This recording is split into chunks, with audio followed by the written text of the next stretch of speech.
bino bebozu libaku ya kolanda magazine Voici l'homme info oyo ngai Jolinanga Lula la femme de Midia nazalaka toujours nesengo pe plaisir ya ko présenter yango pona bino magazine oyo etalisaka bino ba actualité nyonso ya le commandant du temple le pasteur François Mutombo. Voici l'homme, l'ambassadeur de la parole de Dieu.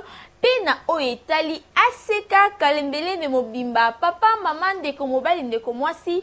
Merci la confiance et fidélité pour continuer à toujours quoi accorder na biso magazine Voici l'homme info pour nous koyeba ni neza kolekana aseka kalembele de mbote bipai bosami.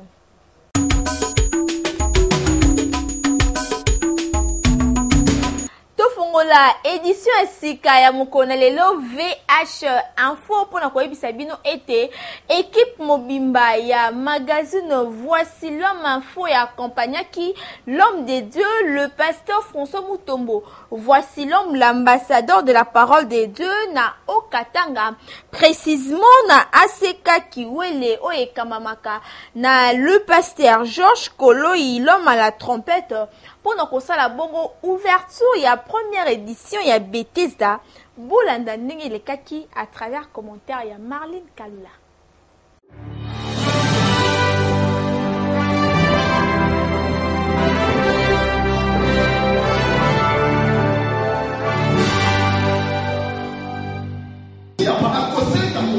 Awa tozali na Okatanga na Aseka Kiwele ville oyo ekambamaka na l'homme de Dieu le pasteur Georges Koloyi l'homme à la trompette bipai wapi équipe monene ya VH info et accompagnaki la marque de posée de Jésus-Christ le pasteur François Mutombo. Voici l'homme, l'ambassadeur de la parole de Dieu pour la ouverture il y a première édition il y a Bethesda. Na thème y a la rencontre personnelle de l'homme avec Dieu. Exode chapitre 3 verset 2. On dirait voisin à Siliki.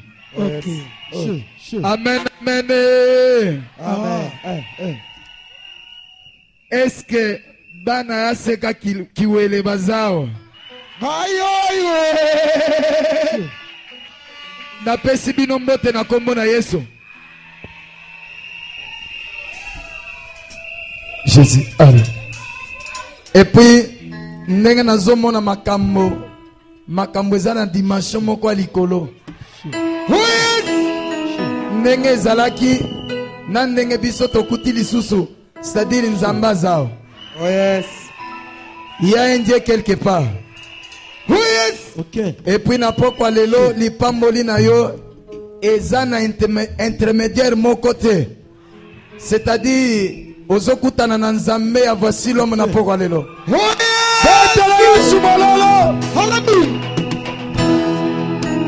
Samedi 16 juin eyindaki kuna na Aseka Kiwele ville ya pasteur Georges Koloyi pamba te côté musique esimbamaki na ndeko Bili Bilomba chantre monene ya Aseka Kalembelembe.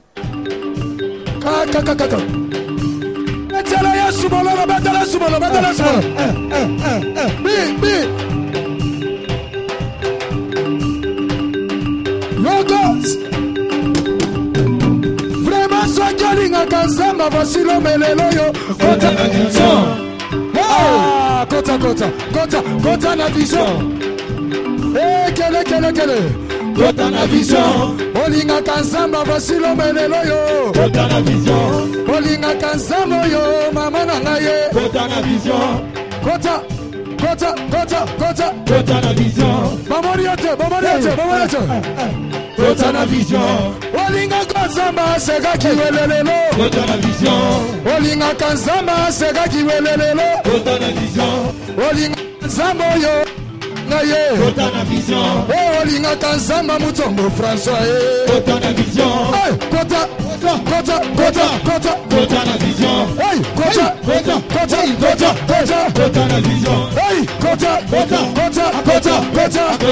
Yebisa vaze batika kilitike aya awa. Yebisa bango batika mafuta baya awa. Yebisa bango batika miselekete baya awa. Yebisa bango batika mafuta baya awa.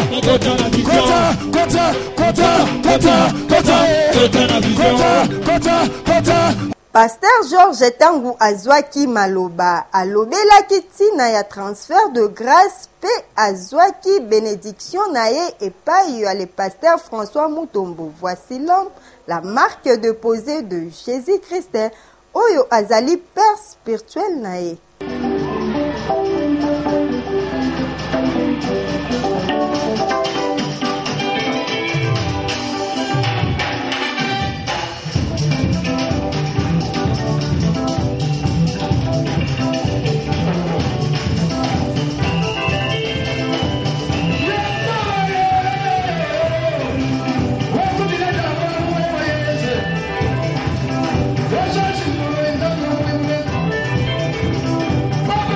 Bosimba ete modération ya kitoko awana aseka kiwele ville ya Lubumbashi esimbamaki na Papa Likonzi, la colonne vertébrale de la RTVH, serviteur na aseka kalembelembe. Soki makambo zo traverser, so asa papa abota yo, eza derrière ça, moto na zambe jije. Tout kala toujours na ACK Kiwele ville na Lubumbashi pour na koyebisa bino ete mokolo ya samedi 16 juin 2018 le pasteur François Mutombo, voici l'homme, le mercure du moment, atiaki na bana na nzambe kitoko pe bango nyonso bazaki vraiment na esengo koyamba l'homme de Dieu, le pasteur François Mutombo, voici l'homme na mabele na bango to changongo aseli ce commentaire. La rencontre personnelle de l'homme avec Dieu. Ezali thème ya première édition ya Bethesda na Lubumbashi na ACK Kiwele. Oyo ekamba makana le pasteur Georges Koloi. Na yango, l'homme de Dieu, le pasteur François Mutombo, voici l'homme, akitaki na équipe mobimba ya VH Info pour na kosala ouverture. L'orateur de ce soir encore, les révérends pasteurs, l'homme à la tunique de plusieurs couleurs, qui porte la criche remplie d'eau, l'homme qui a la bouche autorisée,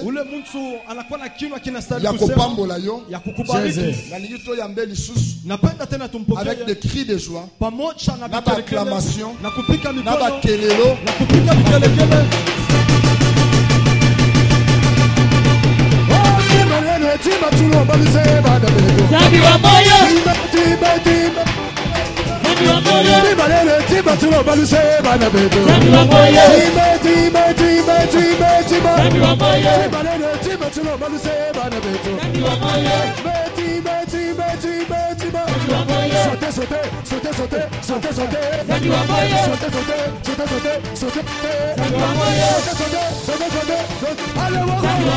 Tango azwaki maloba, le pasteur François Mutombo, voici l'homme, la marque déposée de Jésus-Christ, ateyaki bana na nzambe na mokanda ya Exode chapitre 3 verset 1 na lisolo ya Moïse. Bible zoloba que Moïse faisait paître les troupeaux de son beau-père Jéthro. Na Biblia unasema Musa alikuwa kuna chunga makondo bababake Mungu ulanaita Jéthro.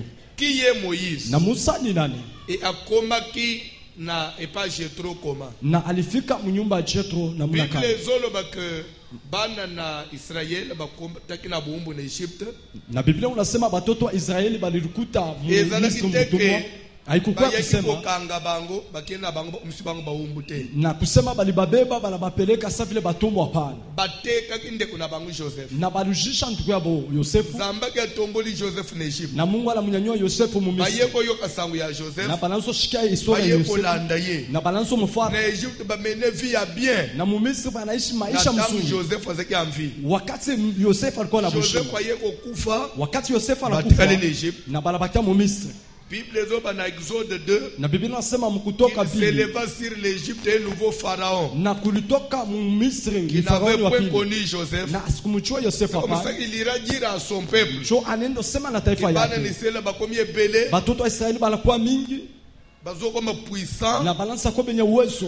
Ça veut dire quoi? Napenda usema nini? Il dit Banasema voilà ces enfants d'Israël qui forment un peuple nombreux. moneni hii taifa Israeli nafanya taifa munene Donc sana. koko mebele et bangisi Pharaon. Le pasteur François Mutombo, voici l'homme, la marque déposée de Jésus-Christ, atalisaki na bana na nzambe ke nombre ezalaka bénédiction pe apambolaki bana na nzambe.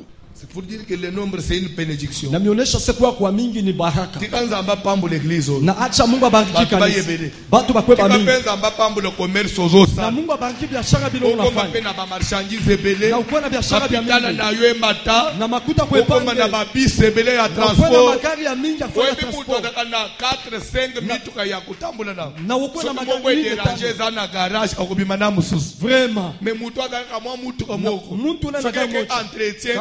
Yo wana na taxi. L'ambassadeur de la parole de Dieu, le pasteur François Mutombo, voici l'homme, ayaki kobakisa lisusu na oyo etali montagne. Montagne nyonso ezali ya losambo te. Toutes les montagnes ne sont pas les montagnes de l'Éternel. Dans ce désert-là, il y avait plusieurs montagnes. Horeb n'était pas la première montagne que Moïse avait foulé ses pieds. Non. Quand il est arrivé à Horeb, comme Horeb était la montagne de l'Éternel, Moïse ne pouvait pas passer inaperçu. Il a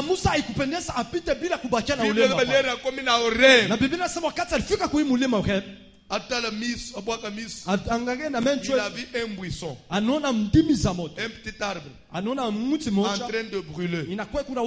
Bon. Première fois, il a négligé. Il a continué son travail. Après 2 heures, 3 heures, il regarde. L'arbre était en train de brûler. Mais l'arbre ne se consumait pas. Il a semblé négligé. Après un temps, il regarde. Mais qu'est-ce qui a attiré son attention? Comment expliquer que nous étions la mode et Moumeli na mode mais ezozikate? Na yango atalisaki na bana na nzambe ya Lubumbashi ete na vision ya nzambe message moko ezalaka. Dans chaque vision, il y a un message. Dans chaque langage de Dieu, il y a un message. Dans chaque signe qui peut te montrer, cherche à saisir le langage de Dieu dans cela. Il s'est demandé pourquoi l'arbre est dans le feu, mais il ne se consume pas. Et pourtant le feu a la capacité de détruire tout arbre. Mais celui-ci brûle et ne se consume pas. Un petit arbre envahi par le feu, mais qui ne se consumait pas. Ça voulait dire quoi? Je suis venu prêcher à Lubumbashi. Écoutez ma prédication ce soir. Le Dieu de la Bible, avant de te parler clairement, il préfère d'abord parler par des énigmes. Le Dieu de la Bible, c'est un Dieu qui parle par des codes. Dieu ne parle pas clairement comme ça. Il y avait un message clair à donner à Moïse, mais il a d'abord préféré prendre le message, renfermer cela dans la vision. Et c'est ça même ce qui fait la force de Dieu. Bosimba était l'homme de Dieu, le pasteur François Mutombo, la marque déposée de Jésus-Christ, akitaki na Lubumbashi pour na mission ebele. Ayaki pe pour na kosala ouverture ya première édition ya Bethesda na Aseka Kiwele, oyo ekambamaka na le pasteur Georges Koloi.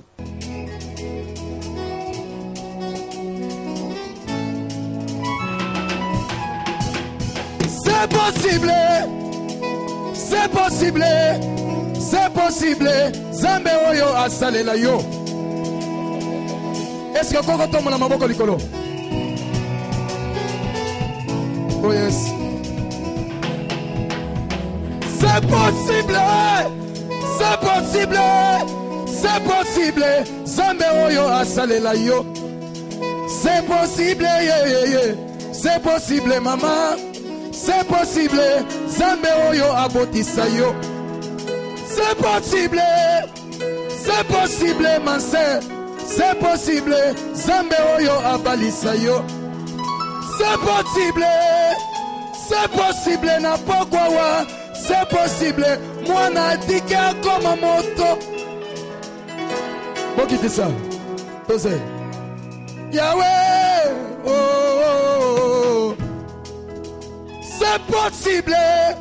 C'est possible. Na seka kiwele. C'est possible. Moi na moko sovale. Poete na pokwa lelo likamo ya pokwa wa.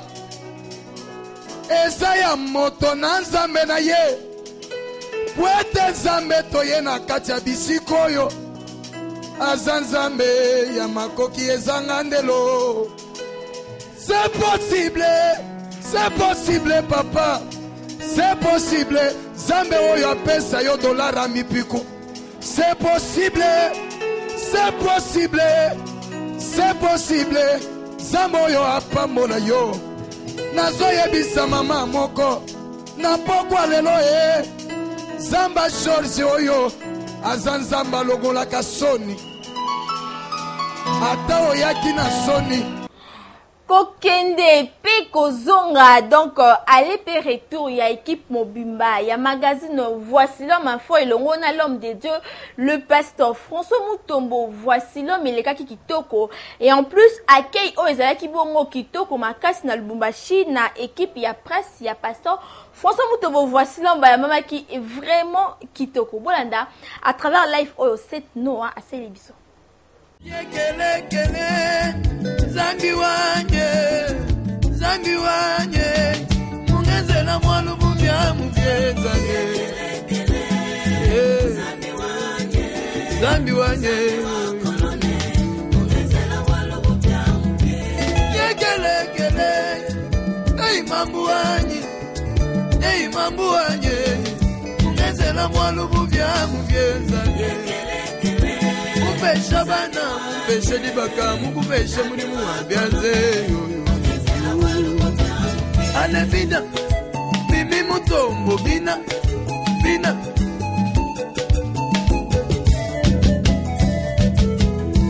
yekele zama lola masale lingali kamwasika mopangu sipizo lina miso nangaye apesi libana apesi mbongo apesi promotion papa oyo zamalola asaleli yo likamwasika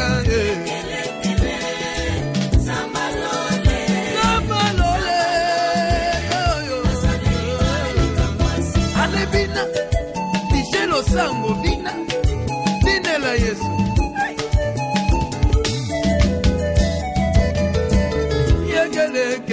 kele zambi wanye wakumi kuna ya chijila mungezela bwalubu bya muke.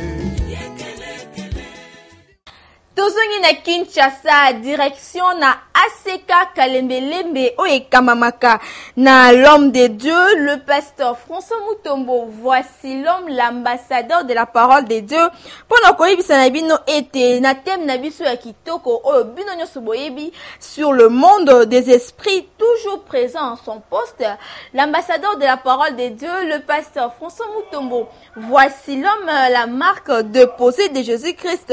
Atiaki bongo sur le thème le monde des esprits.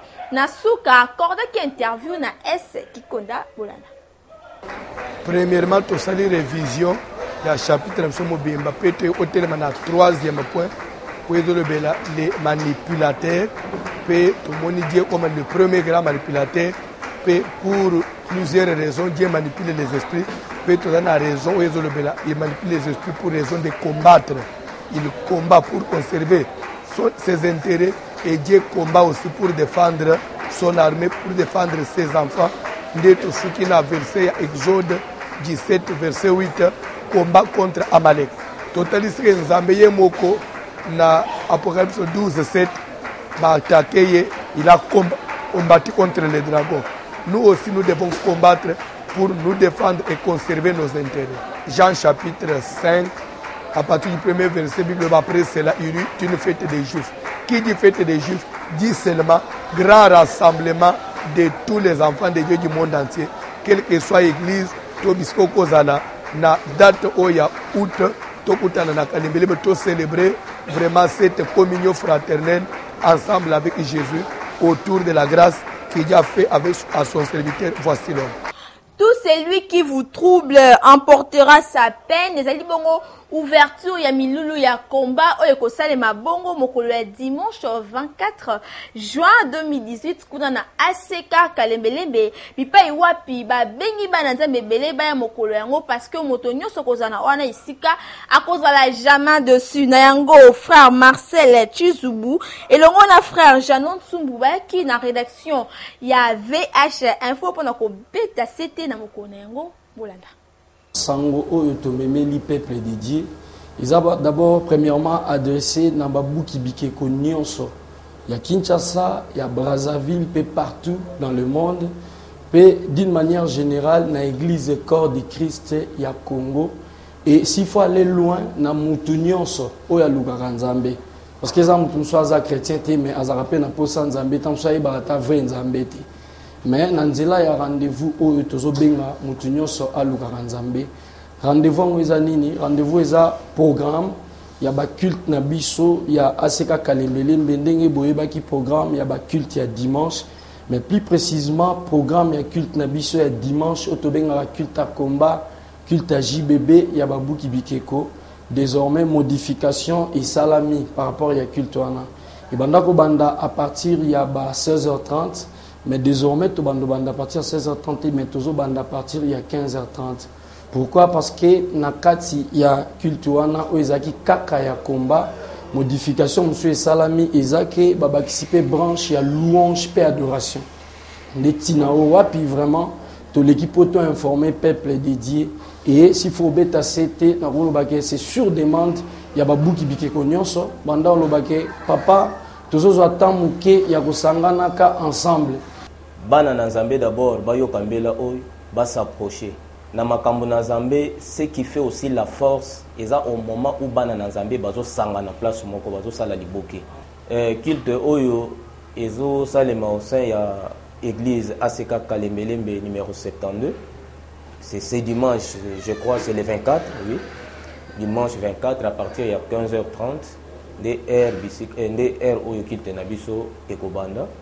Thème nango est que celui qui vous trouble, quel qu'il soit, emportera la peine. Toko tikate ba o bazo troubler bo moyen na biso bazala en vie. Toko tikate ba o bazo troubler bo moyen na biso bazala na kimia. Lokolo bango ba yepo ba troubler bo moyen na biso pe il faut to troubler bango. C'est pourquoi boya to sangana to sala prière de façon que o to sa nango posa liboso na Nzambe, Nzambe na biso yeba ko pesa biso ya. Fête de juifs, fête ya ba chrétien nyonso. Totikali na mokolo ya kotanga édition ya sika oyo bana nzambe belé baza kozela déjà pour la ndenge l'homme de Dieu, le pasteur François Mutombo. Voici l'homme, l'ambassadeur de la parole de Dieu. Alobele kiango à travers micro ya S Kikonda Bolanda. Thème de Jesse Yebani, voici l'odeur de mon fils et comme l'odeur d'un champ que l'Éternel a béni. Tala solo ya mwana na ngai za kolo solo ya bilanga Nzamba pamboli bana na Nzambe bakozwa solo alipamboli oyo ezalo ola bilanga Nzamba pamboli. Mois d'août du 10 au 19 cette fois-ci c'est 10 jours du 10 août au 19 août de 14h à 20h et les avant-midi de 8h à 12h école des ministères. Tolongwe na ACK Kalembelembe direction na ACK India Kimpwanza o eswami bongo na route Mokali bazali bongo ko organiser milulu monene prévu mokolo ya le 7 pe le 8 juillet 2018 bongo le pasteur Israël Chitenge ayaki bongo na kati ya rédaction ya VH info pour na kopesa pe koyipsa na bana Nzambe nini ko salema mokolo yango bolanda ye à travers caméra ya Flamand Noir. L'homme selon mon cœur, Mafuta Nankolo, Nazali Mukambi, il y a assemblée, Nabiso, il y a ACK, Oyekutami na route Mokali, na Balabala Kimpwanza, numéro 524, na Komina Kimbanseke. Ok, merci pour Namutuna. Tozali na service il y a 30 jours, Oyoto Bandaki, depuis vraiment les mois passés. Alors, tozo kende kosa la clôture nango, donc nango ba depuis début ya mois oyo. Alors clôture nango, tozosala yango na terrain ya Matalatala oyo ekutami toujours na commune ya Kimbanseke musika te na église na route Mokali are ngambo ya pont na date ya samedi le 7 juillet et dimanche le 8 juillet de 10h à 18h comme Batei Ngamoko pasteur Israël Futanankolo na papa François Mutombo voici l'homme comme deuxième orateur. Alors thème nango ezali les 10 abominations de l'église du Congo. Ce que tangi na Esaïe 59 kobanda na premier verset mukanda na Nzambe zoloba ke loboko na Yahweh Nzambe za mukuse te pona kosala. Matoi na Nzambe kangami te pona kuboya koyoka.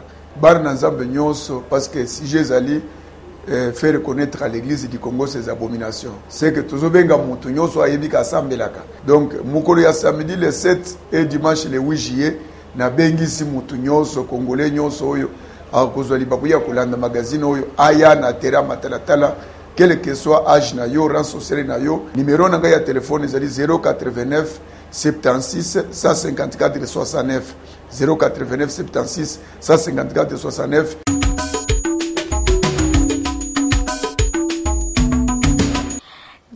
Existe Nzambe ya pasteur François Mutombo. Voici l'homme Azako Sala Seko Sala. Bosimba ete passage oyo l'homme de Dieu à Sala Kibongo na année 2015 na Lubumbashi etika ki vraiment ba œuvre minene na yango ba na Nzambe ebele ba témoignaki bolanda d'abord témoignage ya maman oyo azaki na problème ya mukongo. Nzambe ya voici l'homme abikisaki bolanda.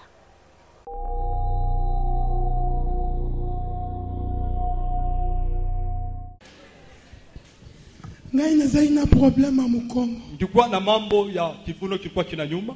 Jour mo bona 2000 ngai na aseka tango ekomaki ya vike.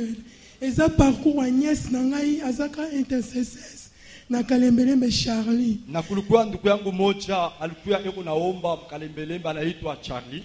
Tango yake pa na ngai azaki de passage ayoki sango ya papa Georges afongolaka Église na le Messi kuna. Na aliyua asema papa George anakuwa mulubumbashi anafungula kanisa Messi. Bakutana papa Frank ayebise ke toza na veille le 31 boya na le Messi a indiqué place école nizalaki. Na anakutana na papa Frank anamonesha sema tukuna maombi ya kukesha ukuye pa kanisa pale tunakuya. Ndio partir wana amemaka ayena éveillé. Apaka pale alikuya ananibeba tunenda na ipeye. Siko tango église koma kinesika oyo. Na ile siku kanisa ilikuya hapa tunakuja. Na banda ukenanga na la borne. Just kuomba kanisa tunajua. Nazaki shasa ba pexanga na mema kilo na la takatalon na mema 9 kilo ba pesa kingai. Na banganga balinyolesha sema nishibebe wala bidon wala nishifanye kazi ya nguvu. Naza un problème à colonne ezaki colonne moko ezaki mokie ekoka ko supporter ba charge ya misusu ate so ba docteur bazar ba kokoye ba kawana na ndikwa na magonjwa ya colonne o aikukwe bunene ilikuwa kiloko ba na usochwa imalari mimi nasema un jour Charlie aisinga no tante Sylvie lelo boya tan église na biso place na sambelaka na nduku Charlie ananionyesha sema data twende kukanisa itofasi na ombaka ngana bisa église na bine umela tiba 14h biso zaka système OK 8h30 10h to 6 tokosa makamsu tokosa na nasema mimi na mujibu asema makanisa yenu inaishaka paka ma 14h yetu shini 10h 11h tunatoka tu et arrivé mukolo na ke église na bana ngana la bonne na ile siku ile njenda na ba toto yangu bote kule kanisa esprit mse toucher ngabino toke rejoindre Charlie na aseka na roho moja ya Mungu ananionyesha sema pana ushende kule twende mbele kwa aseka kwa to dimanche wana awa na ile siku tulikuya hapa après Christ na Charlie que to passer prophétie sur son famille na mimi namuonesha ndugu yangu le Charlie akusema maman zala bref aller tout droit kende kamba la mukona lika muton tukanite na to passer prophétie ba confirmer sur malade na sana na mukongo eza bloc spirituel na ile wakati tunapita ku prophétie bananionyesha sema magonjwa pamoja moja ile kwa kasi ya kiroho na ena solina pasteur a epesanga service à chaque mercredi na vendredi après Christ apando sambela na pastori alinyonyesha namuna kanina weza kuomba masiku musiku ya 4 wala ya 5 na moment na oloba oh na mkuse na oloba na mema kilote un jour mobana ngai so uti voyage aye akomi na re aobenga nga na yebisa bana ba kozwa biloko na wakati bwana yako anaweza kurudia vila lisafiri atanionyesha sebeba batoto bako babe bintu nga mona kenda na re na mema vraiment sac ya fufu na mutu ye moko azobanga lobi omemisanga ngambo mpona kendaka kine chaque jour na kenda kine na swing sasa ile siku ile bwana yangu anakuya mimi nasema mfuko wa bongo mimi njo nitambeba bwana nashikia boka c'est pas là elle a mis kilo na epe na lali bien na la muki pe ezaki samedi dimanche pe na prier nga non na otia nzamba na épreuve na ati pe talon na bandi kotambola banda makolo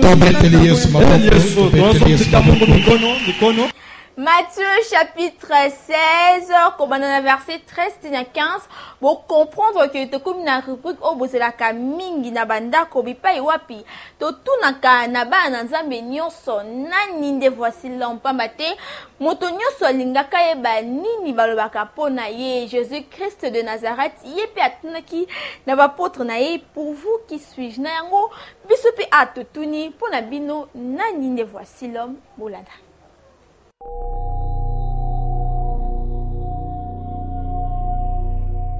Na mona été mais na mona kana ba télé na landa kana ba radio pour matia na e fortifianga ya mingi izaka sirmoko na ndoko bela estomé déranger ngai mais tana yoka kama te avant la na sa radio na zo yoka matia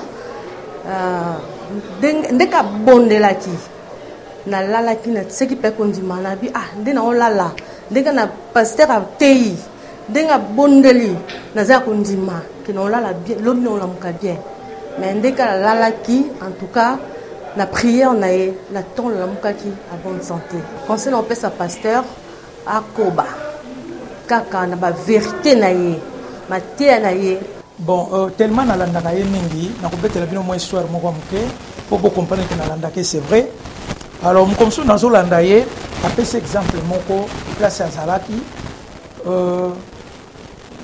maman moko azalaki ko changer moi na couche ba pampette et tout mais entre temps bazo sala mayo batekaka batu bandelaka alors azo condamner azo critiquer loko wana à partir ya wana pena na tsaki kana moni que non aza vraiment responsable aza d'abord papa puisque papa est solo après ça va toujours ba conseil ndenge maman otolo bao zomono donc c'est là qui est passé place bazo sala mai batu bakomela bakomi na chasser au pire mais place bazo sala mo mwana bazo changer ba pampex ba nini na retena epe na likambo wana et puis nazala ko yeba te na mona ba mitu ko ekendaka na sima souvent bakoma kaka voici lera pesi sikoyo bisolo wana ya pampex mais ko comprendre voici l'homme yo peut-être solo yende propriétaire ya ba mituka vidange. Conseil na kopesa ye mingi surtout a continuer kaka nenga zali.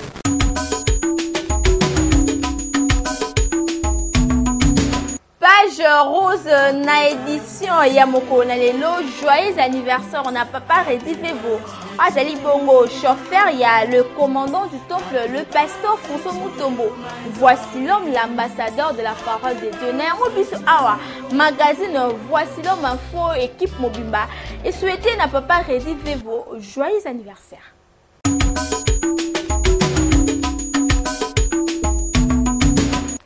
Nesengo tobandaki na yango kaka na même plaisir ndi tosukisi édition ya sika ya magazine voici l'homme info oyo ngai Jolinanga Lula la femme de média nazalaki na esengo pe plaisir ya koprésenter yango mpona bino à titre de rappel VH info ezalaka wana mpona kopesa bino ba actualité nyonso ya le commandant du temple le pasteur François Mutombo. Voici l'homme l'ambassadeur de la parole de Dieu pena oetali aseka kalemele mobimba soki bosepelaki na édition mokonelo bopesa merci une équipe costaud ya VH info na mosala kitoko o bazali kosala. Salutation spéciale na maman Mimi Mutombo la première dame de l'aseka kalemele nde elongo ya Dieu merci taba ngala bitu kutani mbala sima toujours la même plaisir même chaîne butika malamu misabi ya lola azala.